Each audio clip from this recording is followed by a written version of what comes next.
Es originario de la Ciudad de México, con una formación en la Escuela Nacional de Música de la UNAM y una vasta experiencia en disciplinas artísticas y culturales. Es docente y promotor del estudio sobre la revolución musical del sonido 13, creado por el gran músico y científico potosino Julián Carrillo. Hablamos de Jorge Echevarría, quien hoy nos acompaña en Invitado en Casa.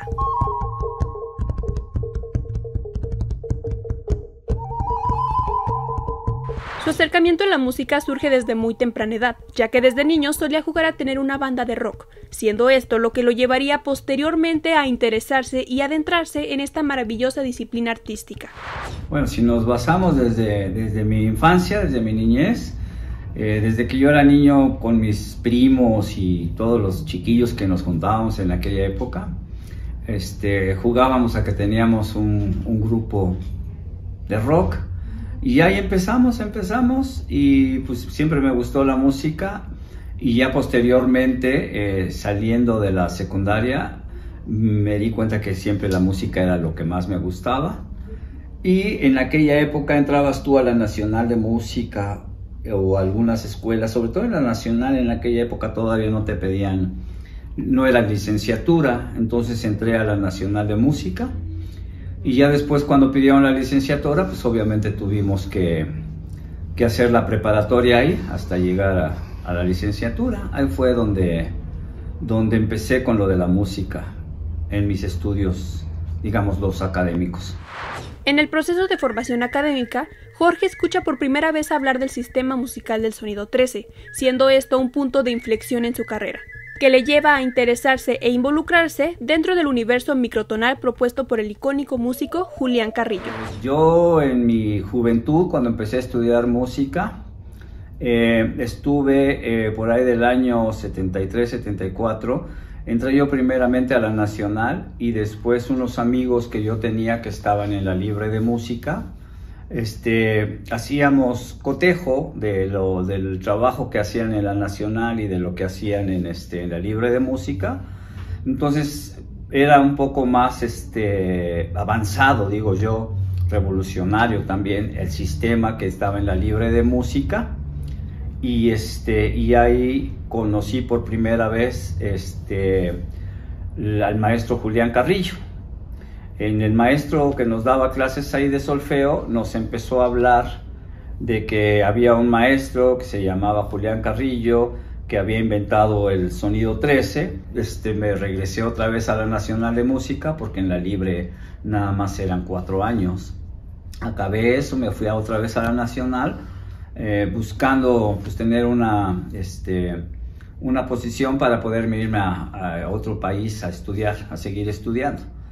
Pero después de terminar el 8º año, fuimos de vacaciones a Cuernavaca, y ahí casualmente conocí a una persona que vivía cerca de uno de los discípulos de Carrillo, que es el que ha hecho las arpas, bueno, el que hizo las arpas y hizo mucho movimiento para instrumentos, hizo muchos instrumentos. Entonces fui yo a visitarlo para conocerlo, me empezó a hablar del sonido 13, me empezó a hablar de Lolita, de Carrillo.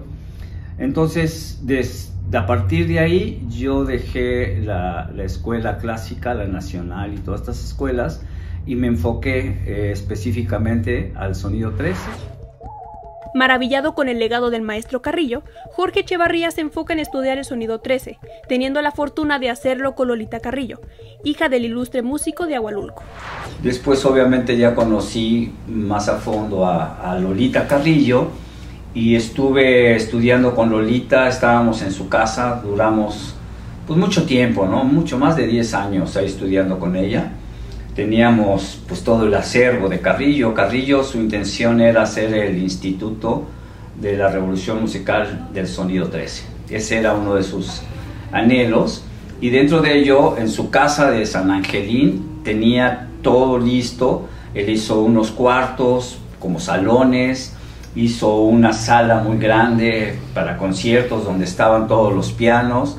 Ahí estaban todos los pianos, desde tonos hasta 16avos de tono, todos sus instrumentos, guitarras, arpas, flautas, en fin, octavinas, todos los instrumentos que llegó a hacer el maestro Carrillo. Ahí estaban conjuntamente con sus libros, sus partituras y todo.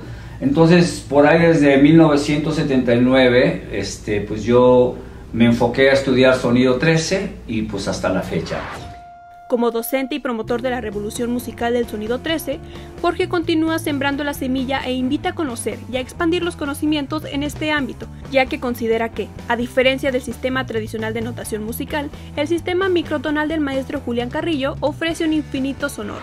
Entonces estamos, como dije en un principio, pues dejando pues la semillita para que los jóvenes músicos o los no tan jóvenes o simplemente los músicos pues volteemos a ver a la obra del maestro Carrillo, que nos abre las puertas al infinito sonoro.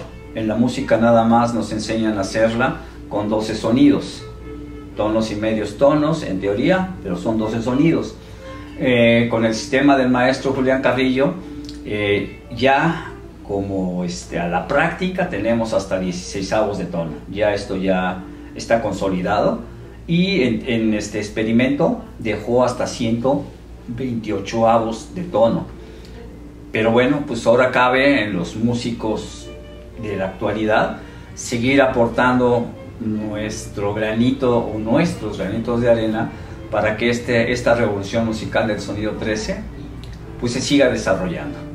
Y bueno, pues si el maestro Carrillo pues es de este lugar, de San Luis Potosí, y él siempre fue muy orgulloso de San Luis Potosí, fue muy estadista, muy nacionalista. Entonces pensamos que este lugar es muy importante para que se abran las posibilidades de tener una escuela donde se enseñe el sistema de Carrillo y se abran las puertas para que podamos tener el acceso a los instrumentos del maestro, a sus partituras, a sus libros y a todo su legado. Finalmente, el maestro Jorge Echevarría exhorta a las autoridades a promover y acercar a la comunidad al acervo y al legado que la familia Carrillo dejó en San Luis Potosí. Comento desde hace rato que sí es importante que tengamos las puertas abiertas para poder ir a investigar y conocer más el acervo que la familia Carrillo legó aquí a la Secretaría de Cultura.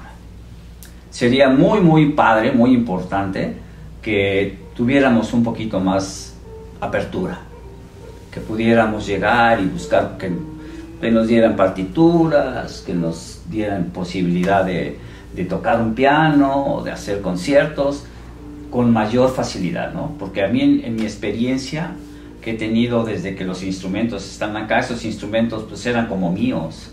Yo los tenía a la hora que yo quería y el que yo quisiera y a la hora que fuera. Y ahora, cada vez que quiero llegar ahí, pues sí veo que hay cierta, un formato de que no hay mucho, no es tan accesible.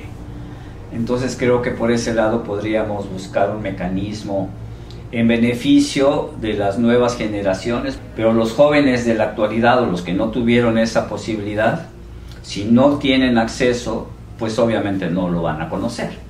Y si hay trabas para llegar a ese acceso, pues muchas veces se desiste. Entonces sí sería importante que hubiera más flexibilidad, ¿no? Obviamente con el cuidado que se requiere, pero sí más flexibilidad para que pues pueda uno conocer la obra del maestro Carrillo. Y como lo vuelvo a repetir, muchas veces digo, esto no es un experimento ni nada por el estilo, esto ya está totalmente consolidado. Hay composiciones, hay libros, hay instrumentos y un sistema de escritura para poder hacerlo.